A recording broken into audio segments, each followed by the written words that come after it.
ತನ್ನ ಬಡತನದ ಮಧ್ಯೆ ಇನ್ನೊಬ್ಬರ ನೋವಿಗೆ ಮಿಡಿಯುವ ರವಿ ಕಟಪಾಡಿ ಈ ಬಾರಿ ವಿಭಿನ್ನ ರೀತಿಯ ಹಾಲಿವುಡ್ ಚಿತ್ರದ ಡೆಮೋನ್ ವೇಷ ಧರಿಸಿದ್ದಾರೆ. ವೇಷ ಧರಿಸಿ ಸಂಗ್ರಹವಾದ ಹಣ ಅನಾರೋಗ್ಯ ಪೀಡಿತ ಮಕ್ಕಳ ಚಿಕಿತ್ಸೆಗೆ ನೀಡುವ ಮೂಲಕ ಸಮಾಜ ಸೇವೆಯಲ್ಲಿ ತೊಡಗಿಸಿಕೊಂಡಿರುವ ರವಿ ಕಟಪಾಡಿ ಈ ಬಾರಿ ಶ್ರೀಕೃಷ್ಣ ಜನ್ಮಾಷ್ಟಮಿಯ ಪ್ರಯುಕ್ತ ವಿಶಿಷ್ಟ ರೀತಿಯ ವೇಷ ಧರಿಸಿದ್ದಾರೆ. ಹೈದರಾಬಾದ್, ಮಲ್ಪೆ ಸಹಿತ ವಿವಿಧ ಕಡೆಗಳ ಕಲಾವಿದರು ಸೇರಿ ಕಳೆದ 3 ತಿಂಗಳಿನಿಂದ ಈ ಕೆಲಸದಲ್ಲಿ ತೊಡಗಿಸಿ ಡೆಮೋನ್ ವೇಷಕ್ಕಾಗಿ ಸಿದ್ಧತೆ ನಡೆಸಿದ್ದಾರೆ.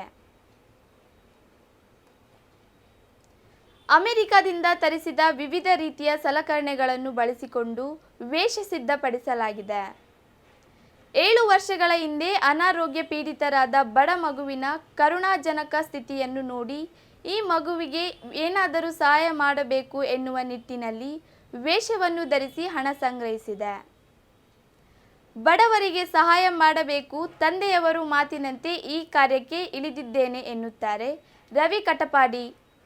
ಕಳೆದ 7 ವರ್ಷಗಳಿಂದ ವೇಷ ಧರಿಸಿ ಒಟ್ಟು 89.75 ಲಕ್ಷ ರೂಪಾಯಿ ಹಣವನ್ನು ಸಾರ್ವಜನಿಕರಿಂದ ಸಂಗ್ರಹಿಸಿದ್ದು, ಈ ಹಣವನ್ನು ಈವರೆಗೆ ಒಟ್ಟು 66 ಅನಾರೋಗ್ಯ ಪೀಡಿತ ಮಕ್ಕಳ ಚಿಕಿತ್ಸೆಗೆ ವಿನಿಯೋಗಿಸಲಾಗಿದೆ.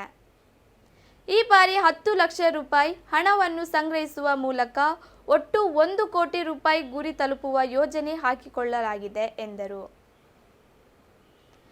ಹೈದರಾಬಾದ್, ಮಂಗಳೂರು, ಮಡಿಕೇರಿ, ಕಟಪಾಡಿಯ ಒಟ್ಟು 7 ಮಂದಿ ಕಲಾವಿದರು ವೇಷಕ್ಕಾಗಿ ಕಳೆದ 1 ತಿಂಗಳುಗಳಿಂದ ಸಿದ್ಧತೆ ನಡೆಸಿದ್ದಾರೆ. ವೇಷ ಧರಿಸಿ ಉಡುಪಿ, ಮಲ್ಪೆ, ಕಟಪಾಡಿ, ಉದ್ಯಾವರಗಳಿಗೆ ತೆರಳಿ ಸಾರ್ವಜನಿಕರಿಂದ ಹಣ ಸಂಗ್ರಹಿಸಲಾಗುವುದು ಎಂದು ಅವರು ಮಾಹಿತಿ ನೀಡಿದ್ದರು.